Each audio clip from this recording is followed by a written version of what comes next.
हेडलाईन्सचे प्रायोजक आहे NBC bearings, लांब पळण्यासाठी। शिंदेचे 6 आमदार ठाकरे गटाच्या संपर्कात। ठाकरे गटाच्या वरिष्ठ नेत्याची माहिती। लवकरच ठाकरेंच्या उपस्थितीत पक्षप्रवेश, सूत्रांची माहिती। अजित पवार गटाचे अनेक आमदार संपर्कात। पवारांनी अजितदादांच्या मंत्र्यांच्या मतदारसंघातील उमेदवारही ठरवले। रोहित पवारांचा दावा तर सर्व आमदार आमच्या सोबतच असल्याची अजितदादांची प्रतिक्रिया। फडणवीस आणि अमित शहांमध्ये रात्री उशिरा बैठक। संघटनात्मक पातळीवर काम करण्यासाठी गरज। फडणवीसांची भूमिका तर शिंदे अजितदादाही आज शहांना भेटण्याची शक्यता।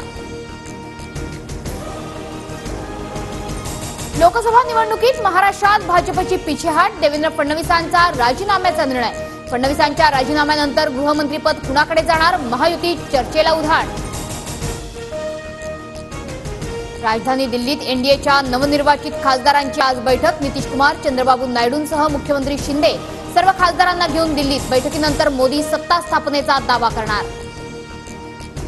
उदयनराजे भोसले, पियुष गोयल यांच्या विजयानंतर भाजपच्या कोट्यातील राज्यसभेच्या 2 जागा रिक्त। पंकजा मुंडेंनी राज्यसभेवर पाठवलं जाण्याची शक्यता। भाजप नेतृत्व रिक्त जागांबाबत लवकरच निर्णय घेणार। महायुतीमधील घटक पक्षांची आज मुंबईत बैठक। लोकसभा निवडणूक निकालावर बैठकीत विचारविनिमय होणार। बावनकुळेंच्या निवासस्थानी बैठकीचं आयोजन।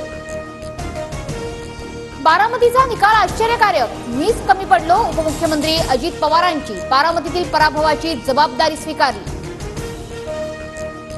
लोकसभा जिंकल्यानंतर सुप्रिया सुळेंचं अजितदादांना चॅलेंज। इंदापुरातील छत्रपती कारखाना लढवायचा, जिंकायचा आणि रुळावर आणायचा, सुप्रिया सुळेंची घोषणा। कोकण पदवीधर मतदारसंघातून मनसेची माघार। अभिजित पानसे उमेदवारी अर्ज भरणार नाहीत। फडणवीसांनी विनंती केल्यानंतर मनसेची निवडणुकीतून माघार। सरदेसाईंची माहिती। लोकसभा निवडणुकीचा निकाल लागल्यानंतर महाविकास आघाडीत बिघाडी झाल्याचं चित्र। कोकण पदवीधरसाठी काँग्रेसच्या रमेश कीर यांचा अर्ज तर ठाकरे गटाकडून आज किशोर जैन हे देखील अर्ज भरणार। मनोज जरांगेंच्या उद्याच्या उपोषणाला पोलिसांनी परवानगी नाकारली। जातीय सलोखा बिघडण्याच्या शक्यतेमुळे परवानगी नाकारल्याची शक्यता।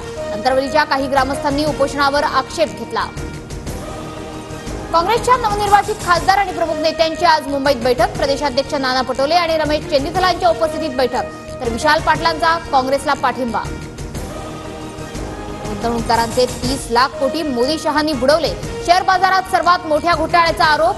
संयुक्त संसदीय समितीमार्फत चौकशी करण्याची काँग्रेसची मागणी। संसदेत पुन्हा घुसखोरी करण्याचा प्रयत्न। बनावट आधार कार्डद्वारे संसदेच्या गेट क्रमांक 3 मधून आत शिरणाऱ्या तिघांना अटक। महाराष्ट्र विधिमंडळाचं पावसाळी अधिवेशन 27 जून पासून मुंबईत होणार। मंत्रिमंडळ बैठकीत निर्णय, तर राज्याचा अर्थसंकल्प 28 जून रोजी मांडला जाणार। पुणे अपघात प्रकरणातील अल्पवयीन आरोपीचे आजोबा सुरेंद्र अग्रवालची हायकोर्टात धाव। पुणे पोलिसांनी चुकीच्या पद्धतीनं अटक केल्याचा आरोप। आरोपी सुरेंद्र अग्रवालची याचिका।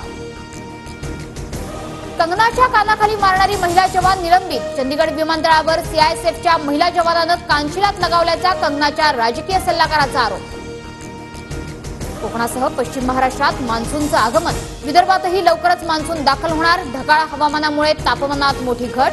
उद्यापासून पावसाचा जोर वाढण्याचा अंदाज। भारतीय फुटबॉल संघाचा कर्णधार सुनील छेत्रीच्या आंतरराष्ट्रीय कारकिर्दीला पूर्णविराम। भारताकडून सुनील छेत्रीच्या नावावर विक्रमी 94 गोल। भारत आणि कुवेतचा सामना बरोबरीत राहिला। सुपर ओव्हरमध्ये पाकिस्तानचा पराभव। अमेरिकेनं केला विश्वचषकातील सर्वात मोठा उलटफेर। आयसीसी T20 विश्वचषक स्पर्धेत अमेरिकेचा पाकिस्तानवर ऐतिहासिक विजय। हेडलाईन्सचे प्रायोजक आहे एनबीसी बेरिंग्स, लांब पळण्यासाठी।